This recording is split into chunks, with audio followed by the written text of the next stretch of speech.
नमस्कार साथियों, कैसे हैं आप लोग।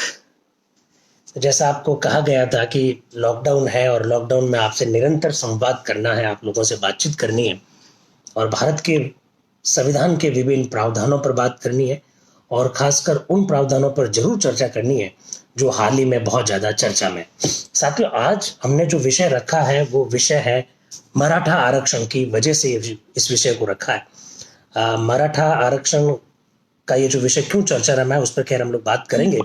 पहले तो सभी साथियों को नमस्कार। सुरेंद्र जी नमस्कार कह रहे हैं।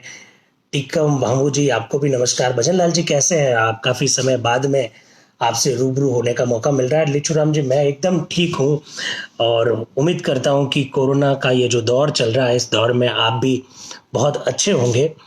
क्योंकि आजकल पूछना बहुत जरूरी है। अभिवादन में सबसे पहले आजकल लोगों के हालचाल पूछने से पहले उनके स्वास्थ्य के बारे में पूछा जाता है। तो सभी साथियों को नमस्कार। बड़े संकट के दौर से गुजर रही है मानव सभ्यता, ऐसा मेरा एक मित्र लिख रहे हैं। राजवीर सिंह जी सारण साहब, आप नए नए इनोवेशन कर रहे हैं एक स्कूल में। तनसुख जी कैसे हो आप? एकदम बढ़िया है। रामस्वरूप जी खावा साहब प्रणाम कह रहे हैं। डॉक्टर बजरंग जी बगड़िया साहब भी जुड़ गए हैं, क्या बात है। आप तो यूट्यूब पे भी जुड़ते हैं। रितिका जी नमस्कार। तो साथियों, क्या आरक्षण को लेकर समाज में बहुत सारी बातें होती है, बहुत सारी भ्रांतियां समाज में हम लोग देखते हैं अक्सर। और जैसा मेरा अनुभव रहा है, आरक्षण विषय पर जब चर्चा करते हैं तो अक्सर हम लोग अपनी जाति, अपना वर्ग, अपना रिलीजन, अपना स्कूल, अपना संप्रदाय से बाहर निकल कर नहीं देखते हैं। भारत का संविधान क्या कहता है इस संदर्भ में, ये हमारे लिए महत्वपूर्ण है। और जितना मैं सोचता हूँ, बैरा राम जी नमस्कार, कैसे हो आप? अशोक झंडू जी, हम्बाराम जी, बामणिया साहब स्कूल लेक्चरर बन गए हैं आप। सोमराज जी, ओहो क्या बात है, लंबे समय बाद में दिनेश राव जी से बातचीत हो रही है। बैरा राम जी तो बहुत सक्रिय रहते हैं फेसबुक पर, दिन भर में उनकी मैं 20 पोस्ट देखता हूँ। ये संकेत है कि आप विद्यार्थियों से कितना अपना प्रेम रखते हैं, स्नेह रखते हैं। राजेंद्र कुमावत जी गुड मॉर्निंग, कैसे हो? मुकेश कुमार, भार्गव शुक्ला जी अहमदाबाद गुजरात से, गुजरात में स्थितियां कैसी हैं थोड़ा ध्यान रखें हैं। दीपेंद्र पाल जी, मैंने आपका प्रश्न पहले से देख लिया है। दीपेंद्र जी, मैंने आपका प्रश्न पहले से देख लिया है। जीतू कसानिया जी, रामकिशोर गहलोत जी, क्या बात है, कैडापा वाले भी है। सत्यवान डोलू जी, आपका प्रश्न भी मैंने देखा है। सुनील अरोड़ा जी के बारे में भी बात करेंगे, लेकिन वक्त आने दीजिए। आज हम अपने बात को आरक्षण तक सीमित रख रहे हैं। दिनेश कुमार जी राठौड़ साहब, मुकेश गिला जी, जैसा आपने कहा कि सर आप आरक्षण विषय पर बात कीजिए, आपके आदेश की पालना की जा रही है। लॉकडाउन लग गया है, जोधपुर में फंस गए हैं, ऐसा एक मित्र दिनेश कुमार जी कह रहे हैं। क्या करें धौकल राम जी, आपका प्रश्न मुझे मालूम है, आपका प्रश्न मुझे मालूम है। विषय पर चर्चा करेंगे। अजीत मथानिया जी क्या कह रहे हैं? आरक्षण समाज की महती आवश्यकता है, लेकिन आर्थिक रूप से भी मिलना चाहिए। मैं सारी बातें जान रहा हूँ, सारी बातें समझ रहा हूँ। धर्मवीर सिंह जी बावरला प्रणाम। तो अब हम टॉपिक पर आ जाना चाहिए। मुझे लगता है कि 230 मित्र जुड़ चुके हैं, तो मुझे लगता है कि अब आप लोगों का समय थोड़ा भी वेस्ट नहीं करना चाहिए। साथियों, आरक्षण विषय को आज हमने क्यों चुना, पहले तो इस विषय पर बात कर लेते हैं। इस विषय पर इसलिए बात करना जरूरी है साथियों, क्योंकि मराठा आरक्षण के संदर्भ में सुप्रीम कोर्ट का बहुत जल्दी ही एक बहुत बहुत बड़ा निर्णय आने वाला है। और एक ऐसा निर्णय आने वाला है जो मुझे लगता है कि भारत की राजनीतिक व्यवस्था को बखूबी बहुत अच्छे ढंग से प्रभावित करेगा।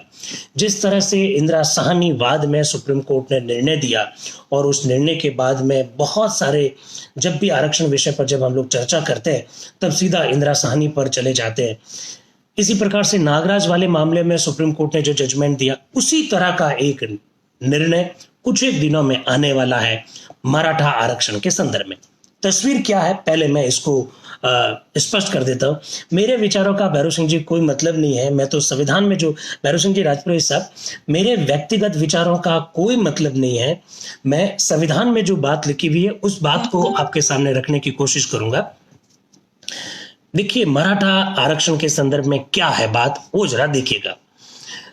साथियों, 1992 में सुप्रीम कोर्ट ने Indira Sahni versus union of the India Bharat संघ के मामले में एक निर्णय दिया। इस निर्णय को हम लोग मंडलवाद के नाम से भी जानते हैं, और जब कभी भी आरक्षण जैसे विषय पर चर्चा होती है तो इंदिरा साहनी वाद पर चर्चा किए बिना बात अधूरी रहती है। उस मामले में उच्चतम न्यायालय ने बहुत सारी बातें कही है, लेकिन एक बात जो महत्वपूर्ण कही वो बात ये थी कि आरक्षण की अधिकतम सीमा 50% होगी। The maximum limitation of the reservation shall be 50%, ऐसा इंदिरा साहनी वाद में कहा था। लेकिन साथ ही साथ सुप्रीम कोर्ट ने उस मामले में यह भी कहा था कि विशेष परिस्थितियों में इस 50% की सीमा को क्रॉस किया जा सकता है। इस बात को आप हमेशा ध्यान रखिएगा। इंदिरा साहनी वाद में जो बात कही सुप्रीम कोर्ट ने 50% की लिमिटेशन वाली बात, उसमें साथ साथ में एक बात और क्या जोड़ दी कि विशेष परिस्थितियों में, एक्सेप्शनल केसेस में इस 50% की लिमिट को क्रॉस किया जा सकता है। साथियों, इंदिरा साहनी वाद में यह स्थिति रही है। चूंकि मैं भारत सरकार के संदर्भ में बात कर रहा हूं, भारत सरकार के अंतर्गत 15% आरक्षण हमारे अनुसूचित जाति के जो भाई है उनको है, 7.5% आरक्षण शेड्यूल्ड ट्राइब्स यानी हमारे अनुसूचित जनजाति को 22.5%, और ओबीसी को आरक्षण दे दिया गया 27%, तो टोटल 49.5% रिजर्वेशन हो गया। सुप्रीम कोर्ट ने कहा बस 50% से ज्यादा आरक्षण नहीं होना चाहिए। साथियों, सुप्रीम कोर्ट ने ये जो निर्णय दिया, इस निर्णय के बाद क्या हुआ, बहुत बहुत ढंग से सुनना है ताकि ईडब्ल्यूएस को लेकर समाज में जो भ्रांतियां हैं उसको हम लोग दूर कर सके। ईडब्ल्यूएस के जो हमारे भाई बंधु हैं उनके मन में किसी भी प्रकार की आशंका इस आरक्षण को लेकर है तो उसको भी हम लोग दूर कर सके।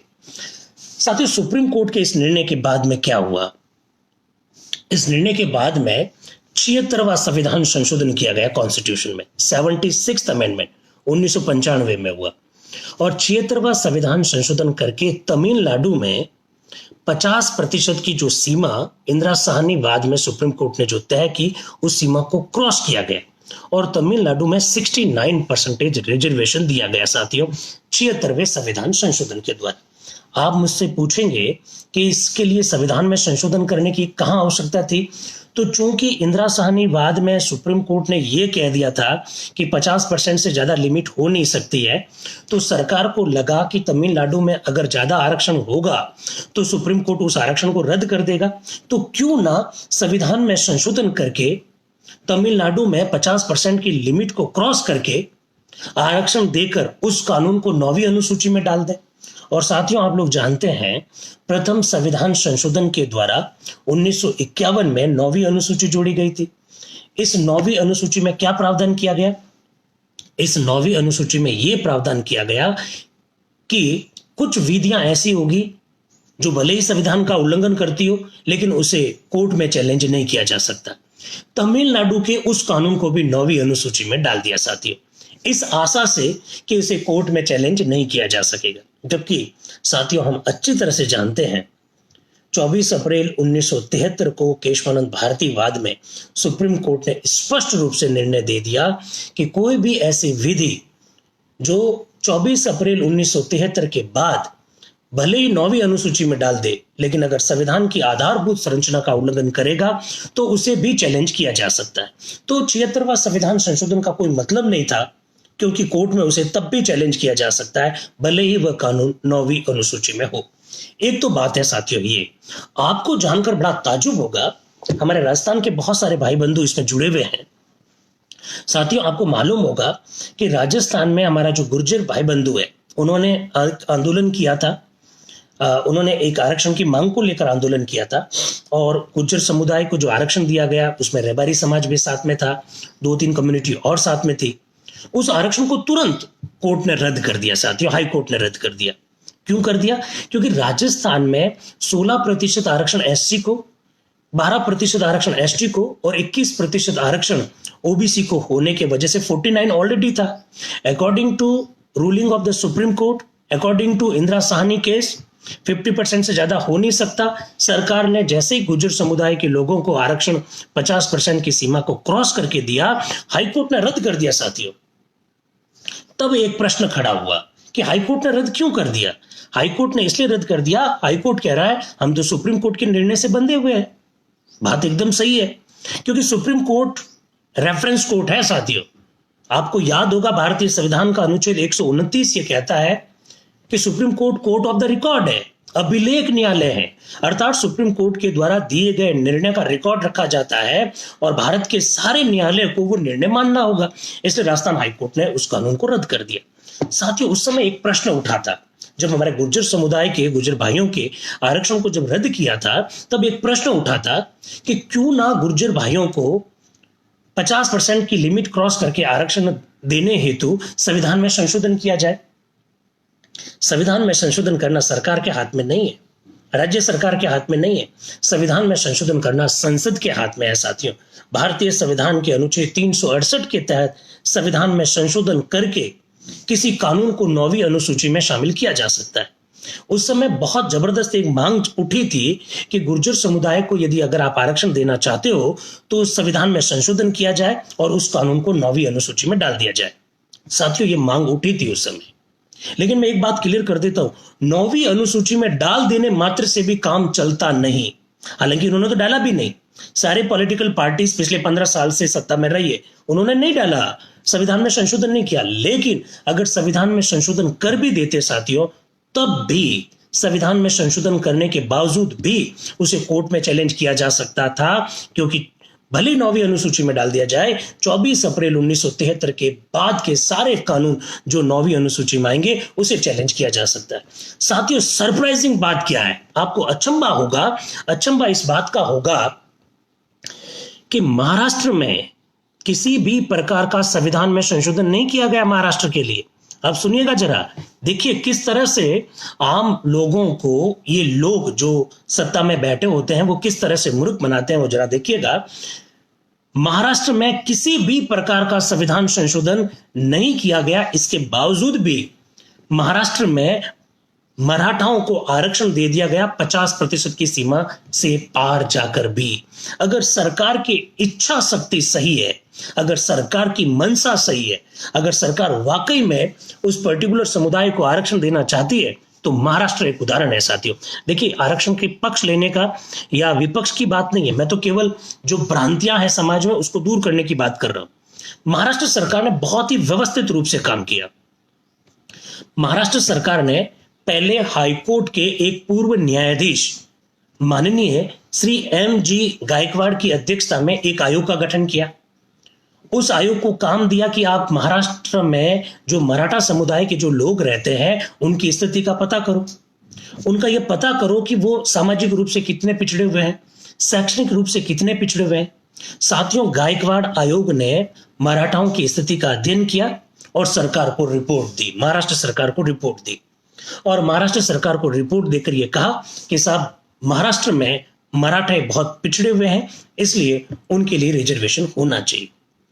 तुरंत महाराष्ट्र की सरकार ने गायकवाड़ आयोग की रिपोर्ट को लागू करते हुए मराठाओं को आरक्षण दे दिया, वो भी 50% की लिमिट को क्रॉस करके।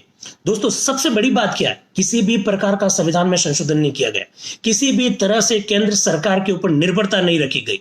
खुद महाराष्ट्र सरकार ने अपने स्तर पर 50% की लिमिट को क्रॉस करके आरक्षण दिया साथियों।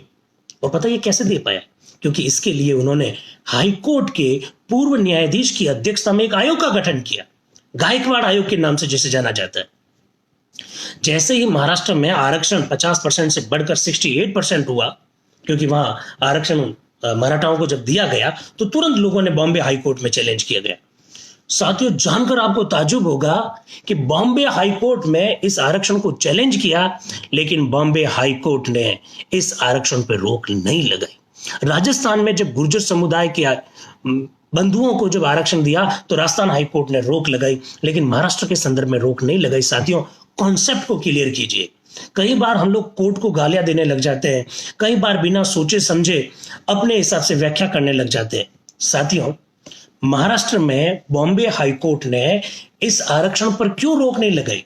इस आरक्षण पर इसलिए रोक नहीं लगाई क्योंकि महाराष्ट्र सरकार ने जैसे ही बॉम्बे हाईकोर्ट में इस आरक्षण को चैलेंज किया, पूरी गायकवाड़ कमीशन की रिपोर्ट बॉम्बे हाईकोर्ट के सामने रख दी और कहा कि हम आरक्षण थोड़ी दे रहे हैं, ये गायकवाड़ कमीशन है, हाईकोर्ट के जज रह चुके हैं। इस कमीशन ने रिपोर्ट दी कि मराठाओं की क्या स्थिति है।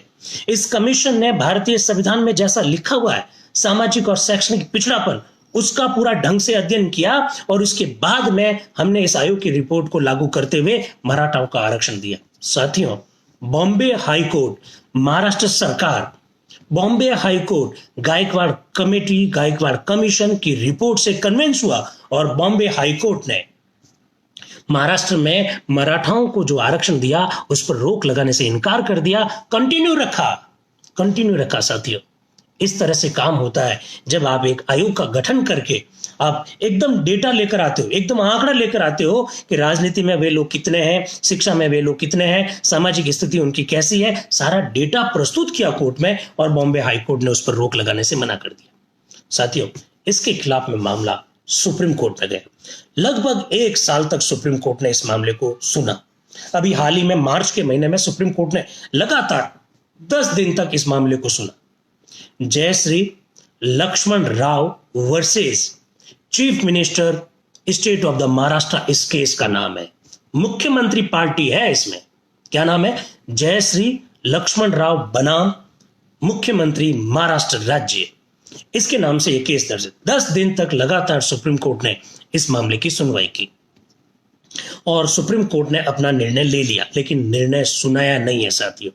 कभी भी सुनाया जा सकता है और इसी वजह से आप लोगों से मैं बातचीत करना चाह रहा हूं साथियों, क्योंकि महाराष्ट्र के संदर्भ में, मराठा आरक्षण के संदर्भ में ये जो निर्णय आने वाला है, जो कभी भी सुप्रीम कोर्ट, माननीय सुप्रीम कोर्ट सुनाएगा, उसमें बहुत सारे पहलुओं को शामिल किया गया। नंबर एक, क्या 50% की लिमिटेशन को क्रॉस किया जा सकता है, जो कि इंदिरा साहनी वाद में सुप्रीम कोर्ट ने कही?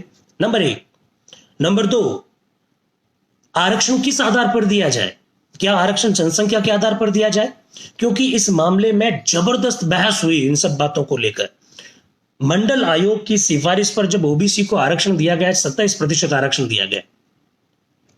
मंडल आयोग ने जनसंख्या को आंकड़ा बनाया था। एससी, एसटी और ओबीसी की जनसंख्या अगर काउंट करते हैं तो 75% के करीब होती है, लेकिन आरक्षण 50% के अंतर्गत है। तो सुप्रीम कोर्ट में इस मामले को बहुत बखूबी उठाया गया कि आरक्षण की सीमा क्या हो। इंदिरा साहनी वाद कहता है कि 50% से ज्यादा नहीं हो, जबकि ओबीसी, एससी और एसटी की जनसंख्या 75% है। भारत का संविधान खुद, भारतीय संविधान का अनुच्छेद 243D साथियों, 73वां संविधान संशोधन, ये कहता है कि अनुसूचित जाति व जनजातियों को पंचायत राज संस्थाओं में जनसंख्या के आधार पर आरक्षण दिया जाएगा।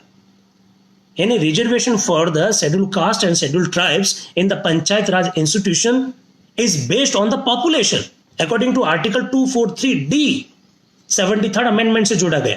74th अमेंडमेंट के द्वारा नगर पालिकाओं में भी एससी और एसटी के लिए जब आरक्षण का प्रावधान किया गया साथियों, on the basis of the population किया गया।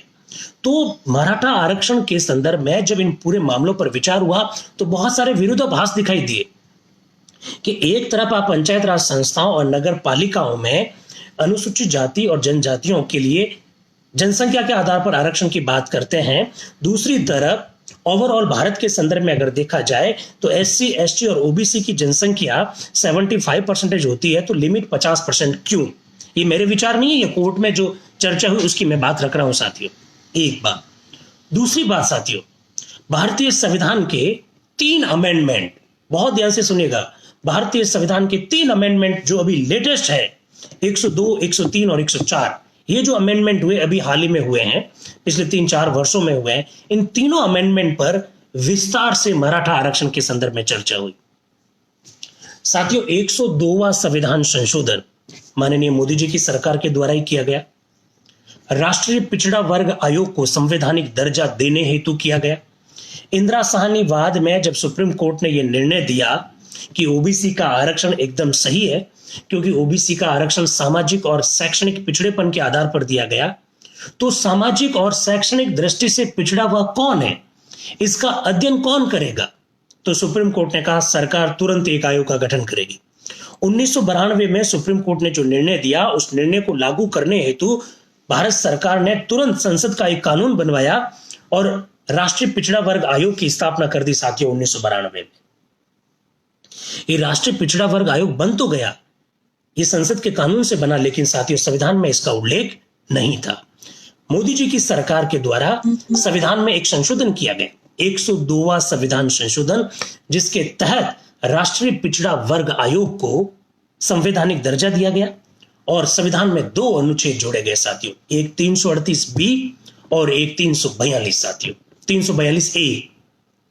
बहुत ध्यान से सुनिएगा साथियों, 338 बी कैपिटल है, नया अनुच्छेद है। इसके तहत राष्ट्रीय पिछड़ा वर्ग आयोग को संवैधानिक दर्जा देते हुए आयोग में एक अध्यक्ष, एक उपाध्यक्ष और 3 सदस्यों की व्यवस्था की गई। साथ ही साथ बताया कि राष्ट्रीय पिछड़ा वर्ग आयोग कौन कौन से काम करेगा, विस्तार से इसका उल्लेख किया गया।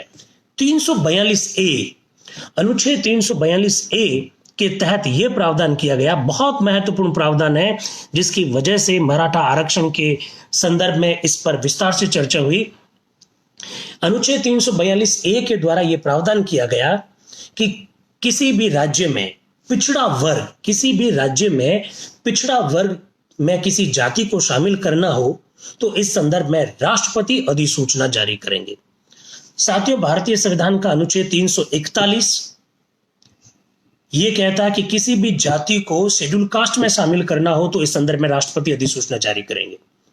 अनुच्छेद 342 ये कहता है कि किसी भी जाति को अनुसूचित जनजाति में शामिल करना है तो राष्ट्रपति अधिसूचना जारी करेंगे। यानी मेरा कहने का मतलब यह है कि अगर राजस्थान में अगर आप किसी जाति को एससी और एसटी में शामिल करना चाहते हो तो राजस्थान सरकार ऐसा नहीं कर सकती है। राजस्थान सरकार इसके लिए रिक्वेस्ट करेगी और राष्ट्रपति इस संदर्भ में अधिसूचना जारी करेंगे। राष्ट्रपति की अधिसूचना के आधार पर ही किसी जाति को शेड्यूल कास्ट और शेड्यूल ट्राइब में शामिल किया जाता है।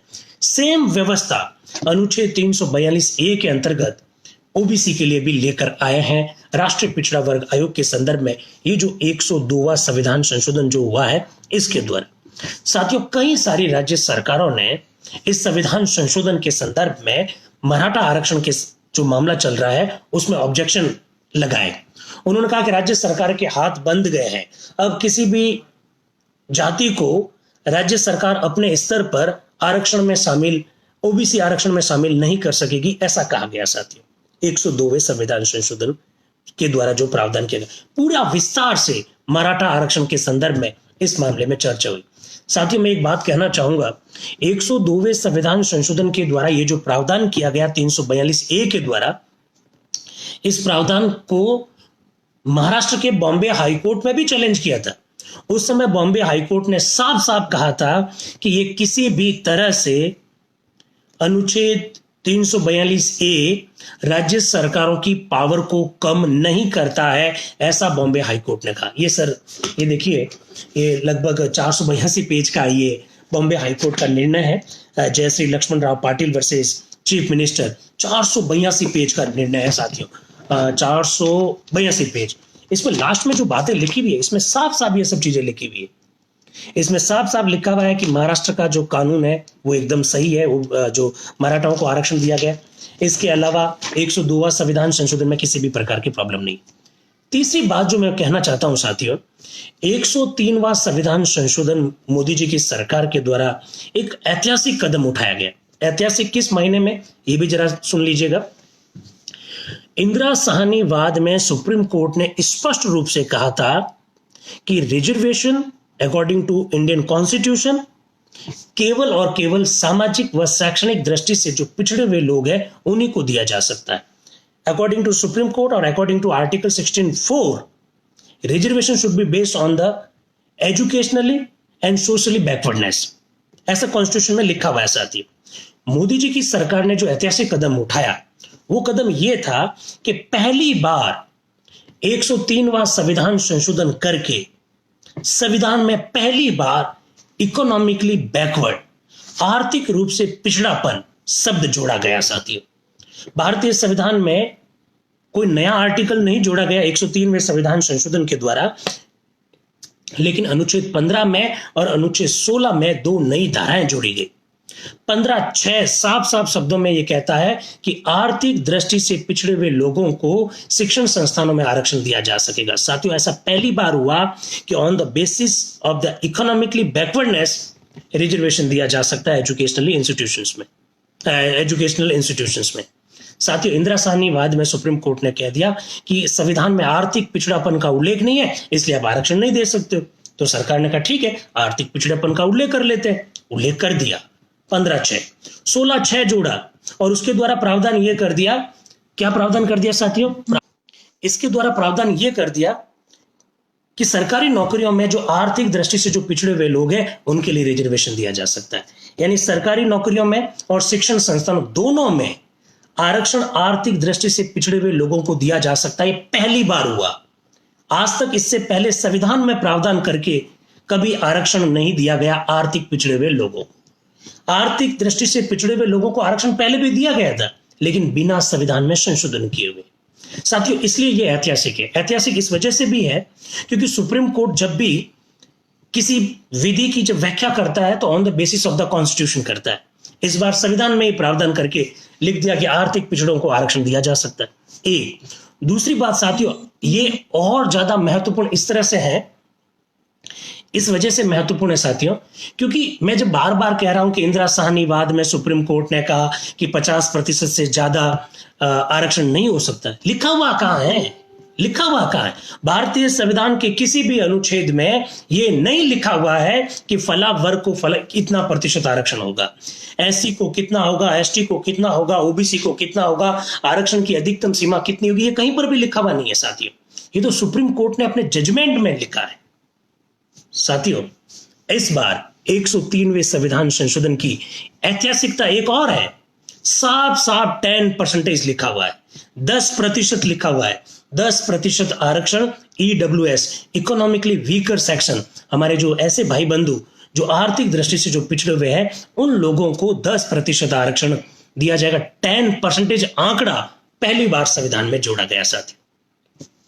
तीसरी बात इस दृष्टि से भी ऐतिहासिक है, आपको उसमें प्रॉब्लम भी लग सकती है कि ये जो आर्थिक दृष्टि से पिछड़ा हुआ जो आरक्षण दिया गया साथियों, ये उन वर्गों के लिए है जिनको आरक्षण नहीं है।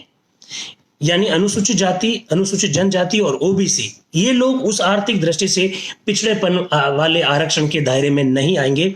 ये केवल और केवल उन लोगों के लिए है जिनको आरक्षण प्राप्त नहीं है। 103वें संविधान संशोधन के द्वारा साथियों ये प्रावधान किया गया। साथियों, जिस इंदिरा साहनी ने, जो कि सुप्रीम कोर्ट की एक एडवोकेट है, जिस इंदिरा साहनी ने इंदिरा साहनी वाद में ओबीसी आरक्षण को चैलेंज किया, उन्हीं इंदिरा साहनी ने इस बार भी आर्थिक दृष्टि से जो पिछड़े हुए हमारे भाई बंधु हैं, इनको जो आरक्षण दिया गया है उसको भी चैलेंज किया गया। चैलेंज किस आधार पर किया? चैलेंज इस आधार पर किया, पहली बात सुप्रीम कोर्ट ने इंदिरा साहनी वाद में यह कहा था कि आरक्षण की सीमा 50% से ज्यादा नहीं होनी चाहिए। 103वां संविधान संशोधन 10% आरक्षण देता है तो आरक्षण हो गया 60%। तो इंदिरा साहनी ने कहा कि ये तो 50% की लिमिटेशन को क्रॉस करता है साथियों। पहला आधार उन्होंने ये कहा।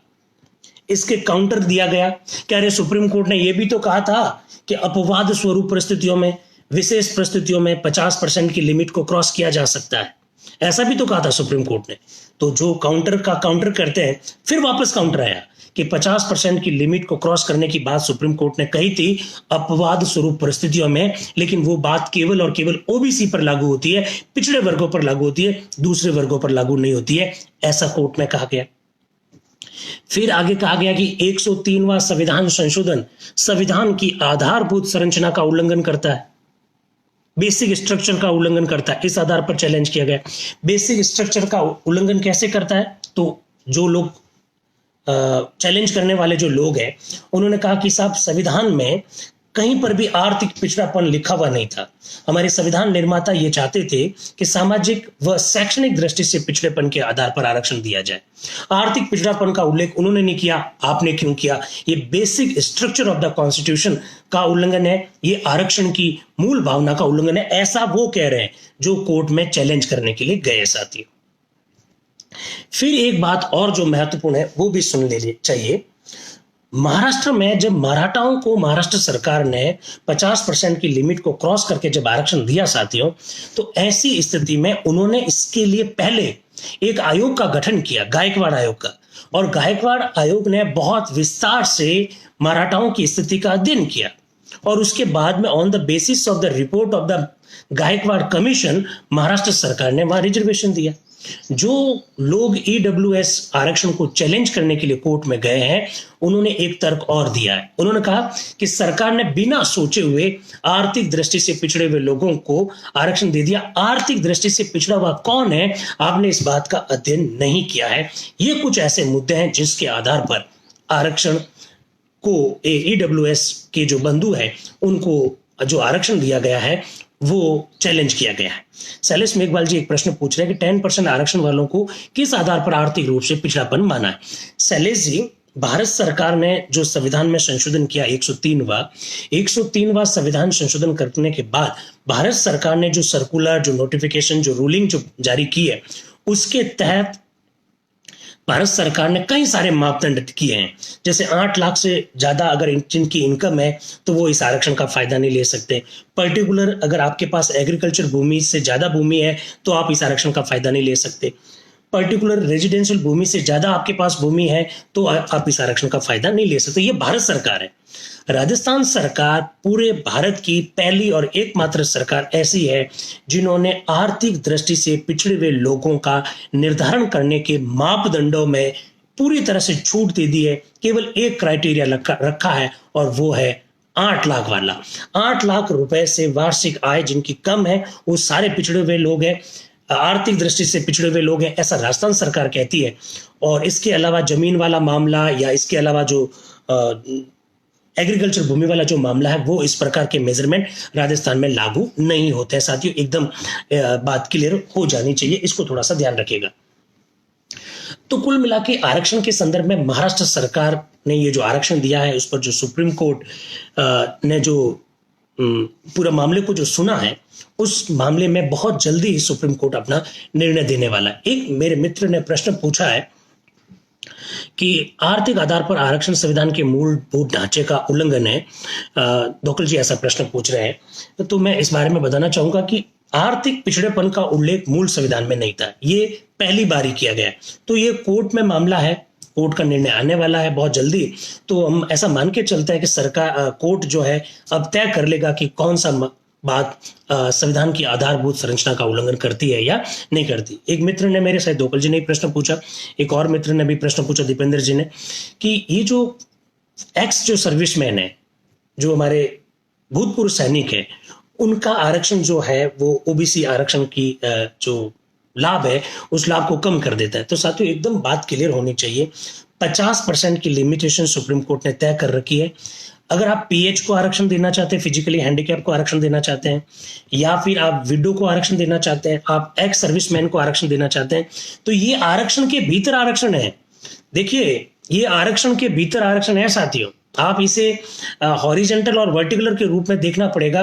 कभी भी 50% की लिमिट को क्रॉस करके एक्स सर्विसमैन को आरक्षण नहीं दिया जा सकता। एक्स सर्विसमैन अगर वो ओबीसी का है तो वो ओबीसी के आरक्षण के अंतर्गत आएगा। एक्स सर्विसमैन अगर जनरल का है तो जनरल में जाएगा, एससी का है तो एससी में जाएगा। आरक्षण के भीतर आरक्षण का सिस्टम है। इस वजह से दोकल जी और दीपेंद्र जी जो बात कह रहे हैं उनकी बात को तो मैं समझ गया, लेकिन जो व्यवस्था है, कोर्ट की जो रूलिंग है, वो आरक्षण के भीतर आरक्षण की बात करती है, एक्स्ट्रा आरक्षण की बात नहीं करती। ऐसा नहीं हो सकता है कि 27% आप ओबीसी का आरक्षण अलग से लो और एक्स सर्विसमैन का आरक्षण अलग से लो। ऐसा नहीं हो सकता है। आप 16% एससी का आरक्षण अलग से लो और फिर एससी के एक्स सर्विसमैन अलग से इस आरक्षण को लो। ऐसा नहीं हो सकता। आरक्षण के भीतर आरक्षण है और लिमिटेशन 50% की। देखने वाली बात साथियों ये होगी कि मराठा आरक्षण के संदर्भ में सुप्रीम कोर्ट अब क्या कहने वाला है, क्योंकि 50% की लिमिट को क्रॉस करने के बारे में एक बहुत ही रोचक बात मैं आपको बताता हूं साथियों। और वो बात क्या है? वो बात ये है कि इस बार सुप्रीम कोर्ट ने सभी राज्य सरकारों को नोटिस देकर पूछा कि आप क्या कहते हो। सुप्रीम कोर्ट ने बकायदा नोटिस देकर सभी राज्य सरकारों से पूछा कि आप क्या कहते हो, क्या 50% की लिमिट को क्रॉस कर दिया जाए? राज्य सरकारों से पूछा है। और आपको जानकर मालूम होगा साथियों कि सभी राज्य सरकारों ने कहा यस, 50% की लिमिट को क्रॉस कर दिया जाए, क्योंकि ईडब्ल्यूएस के आरक्षण आने के बाद तो अपना आप ही 50% की लिमिट क्रॉस हो गई है। तो ऐसी स्थिति में सब राज्य सरकार ऐसा कह रही है, भारत सरकार ने 103वां संविधान संशोधन खुद ने करके 10% आरक्षण दिया है ईडब्ल्यूएस को, तो साफ साफ लग रहा है साथियों कि मेरे हिसाब से अब सुप्रीम कोर्ट का जो जयश्री लक्ष्मण राव वर्सेस सीएम महाराष्ट्र के संदर्भ में जो निर्णय आने वाला है उसमें शायद सुप्रीम कोर्ट 50% की लिमिट को क्रॉस करने की बात को स्वीकार कर लेगा, क्योंकि 10% ईडब्ल्यूएस के आरक्षण के बाद अब इस सीमा का शायद कोई मतलब नहीं रहा। मैं ये कहना चाह रहा हूं। साथियों, मेरे मित्र पूछ रहे हैं 104वां संविधान संशोधन में क्या हुआ। देखिए साथियों, 104वें संविधान संशोधन का संबंध सरकारी नौकरियों से नहीं है। एक पूरी बात सुन लीजिए। 104वें संविधान संशोधन का संबंध हमारे जो शिक्षण संस्थान है वहां पर जो SC ST और OBC को जो आरक्षण है उसके साथ इसका संबंध नहीं है। 104वें संविधान संशोधन का संबंध केवल और केवल SC और ST को लोकसभा और विधानसभा में जो आरक्षण दिया गया है उसके साथ उसका संबंध है। चूंकि SC और ST को लोकसभा और विधानसभाओं में आरक्षण संविधान लागू होने के 70 वर्ष के लिए था। 70 वर्ष की ये अवधि 25 जनवरी 2020 को खत्म हो रही थी साथियों। इस वजह से 25 जनवरी 2020 से पहले संविधान में संशोधन करना बहुत जरूरी हो गया था। इसलिए हमारी सरकार ने तुरंत संविधान में संशोधन किया, 104वां संविधान संशोधन, और 104वां संविधान संशोधन करके इस 70 वर्ष की अवधि को बढ़ाकर 80 वर्ष कर दिया। और इसके लिए भारतीय संविधान के अनुच्छेद 334 में अमेंडमेंट किया। इस अमेंडमेंट की खासियत दो है साथियों। पहली बात, लोकसभा और विधानसभा में SC और ST का जो आरक्षण है उसे बढ़ाकर 70 वर्ष से 80 वर्ष कर दिया।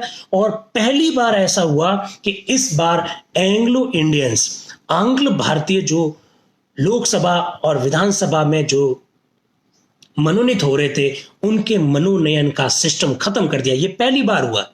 भारत के संवैधानिक इतिहास में 70 वर्षों से लोकसभा और विधानसभा में एंग्लो इंडियंस मनोनीत होते रहे, अब आगे से मनोनीत नहीं होंगे। 26 जनवरी 2020 से 104वां संविधान संशोधन लागू हो गया, जिसका सरकारी नौकरियों से शिक्षण संस्थानों के साथ किसी भी प्रकार का कोई संबंध नहीं है साथियों। ऐसा मैं कहना चाह रहा हूं। तो ये बात भी आप थोड़ा सा ध्यान रखिए।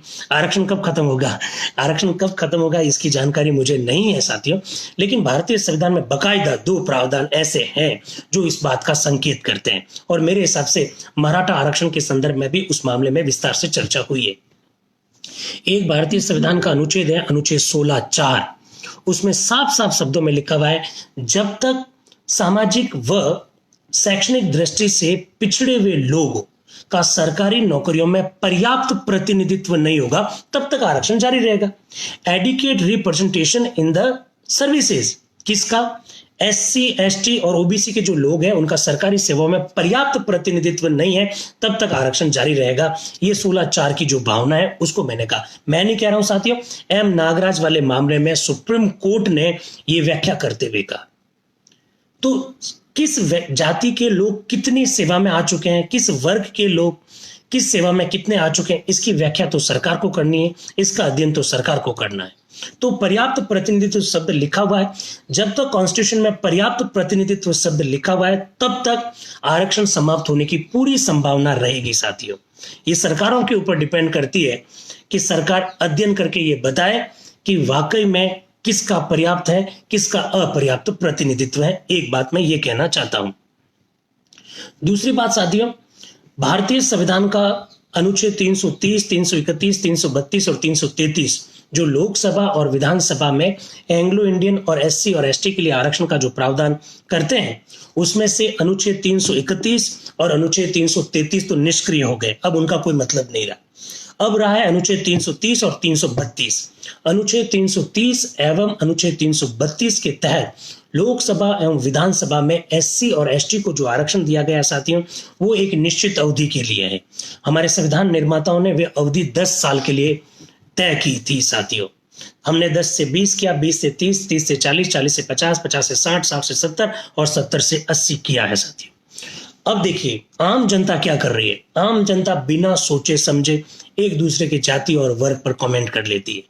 आप एक बार इस बात को देखें कि जब 126वां संविधान संशोधन विधेयक मोदी जी की सरकार लेकर आई थी वर्ष 2019 में साथियों, तो उस समय हमारे सारे पॉलिटिकल पार्टीज के लीडर्स क्या कह रहे थे कि अनुसूचित जाति और जनजातियों को पर्याप्त प्रतिनिधित्व नहीं है, इसलिए इस आरक्षण को जारी रखना चाहिए। 70 से 80 वर्ष हो गया।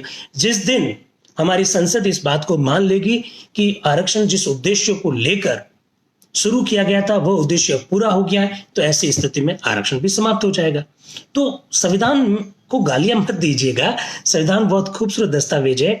जो लोग गालियां देते हैं मैं तो उनसे एक ही रिक्वेस्ट करता हूं, पहले एक बार भारत का संविधान जब बनाया गया उन प्रस्तुतियों को देख लीजिए, भारतीय संविधान वाकई में कहना क्या चाहता है उसको भी देख लीजिएगा, और भूलिएगा मत, संविधान निर्माण का एक बहुत महत्वपूर्ण उद्देश्य है सोशल जस्टिस, यानी सामाजिक न्याय को स्थापित करना। मेरे एक मित्र कह रहे हैं कि सर ईडब्ल्यूएस हर कैटेगरी में होना चाहिए। देखिए, आरक्षण की मांग आर्थिक पिछड़ेपन के आधार पर जो की जा रही है उसी के लिए संविधान में संशोधन किया गया। ईडब्ल्यूएस का प्रावधान अभी फिलहाल सामान्य वर्ग पर है। ईडब्ल्यूएस का प्रावधान आगे किन किन जातियों के लिए किया जाएगा, किन किन वर्गों के लिए किया जाएगा, ये समय की बात है साथियों। तो मुझे लगता है कि 40-42 मिनट में हमने बहुत सारी बातें रखी है और कई सारे मित्रों के प्रश्न हैं। डॉक्टर देवेंद्र कीचड़ साहब क्या कह रहे हैं, सर राजस्थान सरकार द्वारा खेल कोटे के रूप में जो 2% भर्ती करने का प्रावधान किया, इस संदर्भ में भी बताओ। देखिए, मैं कीचड़ साहब मैं ये कहना चाह रहा हूं कि जो भी आरक्षण है वो आरक्षण के भीतर आरक्षण है। अगर पीएच को आरक्षण दिया गया है, अगर विडो को आरक्षण दिया गया है, एक्स सर्विसमैन को आरक्षण दिया गया, तो 50% की लिमिट को क्रॉस करके नहीं है साथियों। ये बात आप हमेशा ध्यान रखिएगा। अगर आप पीएच है और एससी है तो आपको एससी के भीतर आपको 3% आरक्षण है, मैं ऐसा कहना चाहता हूं, या जो भी 4% है, आरक्षण के भीतर आरक्षण है, आरक्षण से अलग आरक्षण नहीं हो सकता है। ओम गुडी जी पटाजला साहब, पहले तो जन्मदिन की बहुत सारी शुभकामनाएं आपको। 2 दिन पहले आपका बर्थडे था। कह रहे हैं कि जाति आधारित जनगणना के बारे में आपकी क्या राय है। साथियों, जाति आधारित जनगणना संभव नहीं है क्योंकि इससे कहीं सारी जटिलताएं पैदा होती है और हमको अपना देश एक रखना है। तो ऐसे स्थिति में जाति आधारित जनगणना नहीं, हमारा आरक्षण भी जाति आधारित नहीं है भाई, हमारा आरक्षण जाति आधारित नहीं है। बहुत ध्यान से सुनिएगा, हमारा आरक्षण वर्ग आधारित है। शेड्यूल कास्ट एक वर्ग है, ओबीसी एक वर्ग है, ईडब्ल्यूएस एक वर्ग है, शेड्यूल ट्राइब एक वर्ग है, जाति नहीं है। तो लादूराम जी कैसे हैं आप? आपका आर्टिकल पढ़ा, बहुत शानदार आपने लिखा है वायर में। तनसुख जी क्या कह रहे हैं, सर ईडब्ल्यूएस का आरक्षण रद्द तो नहीं होगा। तनसुख जी, रद्द होगा कि नहीं होगा ये तो वक्त बताएगा। ये इस बात पर डिपेंड करेगा कि आर्थिक पिछड़ेपन शब्द को जो जोड़ा गया है वो बेसिक स्ट्रक्चर का वायलेशन करता है या नहीं करता है। सुप्रीम कोर्ट अगर ये कह देता है कि आर्थिक पिछड़ापन शब्द जोड़ना संविधान की आधारभूत संरचना का उल्लंघन करता है, तो ऐसी स्थिति में ईडब्ल्यूएस आरक्षण रहने की संभावना नहीं है। लेकिन जिस तरह से पिछले 2 साल में इसको बार बार चैलेंज किया गया और कोर्ट ने स्टे लगाने से मना कर दिया, कोर्ट ने इसके ऊपर किसी भी प्रकार का स्थगन से मना कर दिया, इससे साफ साफ झलकता है कि मामला किस दिशा में जा रहा है। तो शैलेश जी, बातें पसंद आई आपको। लगातार साथियों, अगर ये लॉकडाउन बढ़ता है, जैसा कि आज पेपरों में था कि शायद 30 अप्रैल तक बढ़ सकता है, तो लगातार साथियों कई सारे इश्यूज पर बात करेंगे, इसी तरह से बात करेंगे। और उद्देश्य साफ है साथियों, भारत के संविधान के जो प्रावधान है उनको हूबहू आपके सामने रखना, उसकी व्याख्या करना, और कभी भी, वादा करता हूं साथियों, कभी भी अपनी विचारधारा, अपनी जाति, अपना संप्रदाय, अपना वर्ग नहीं थोपूंगा, कम से कम मेरे फेसबुक के साथियों पर। तो साथियों, मुझे आपने अपनी बात को रखने का मौका दिया, आपने इतनी देर से सुना। 341 लोग एक साथ में लाइव देख रहे थे, लगभग 329 लोग अभी भी साथ में देख रहे हैं। आप सबका बहुत बहुत आभार, थैंक यू वेरी मच। फिर इसी तरह से हम लोग जुड़ेंगे। एक दीपेंद्र जी का एक प्रश्न आ गया, फिर तो आरक्षण के अंदर आरक्षण दिया जाता है तो दिव्यांग वर्ग के लिए अलग से पदों में कहाँ है दीपेंद्र जी? दिव्यांगों के लिए अलग से आरक्षण थोड़ी है दीपेंद्र जी, वो भी तो आरक्षण के भीतर ही है। ऐसा क्या कर रहे हैं? महेंद्र कुमार जी क्या कह रहे हैं? महेंद्र कुमार जी का प्रश्न शायद ऊपर चला गया है। जब अपेक्स कोर्ट में ईडब्ल्यूएस मामला पेंडिंग है तो वैकेंसी में अभी से ईडब्ल्यूएस को आरक्षण क्यों दिया गया? महेंद्र जी, आपको एक बात बता देता हूं कि इस पर रोक इसलिए नहीं लगाई है कि सुप्रीम कोर्ट का, मुझे लगता है प्रथम दृष्टया ये मानना है कि रोक लगाने से दिक्कत हो जाएगी, क्योंकि मामला पता नहीं 2.5-3 साल चले, 4 साल चले, तो सरकार जिस उद्देश्य को लेकर ईडब्ल्यूएस को जो आरक्षण दे रही थी वो उद्देश्य असफल हो जाएगा। इसलिए सुप्रीम कोर्ट ने रोक लगाने से मना किया।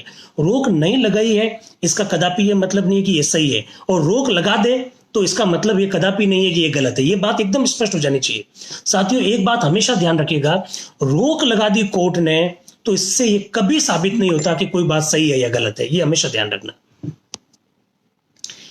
तो बहुत बहुत धन्यवाद साथियों, फिर आपसे इसी तरह से बातचीत करेंगे।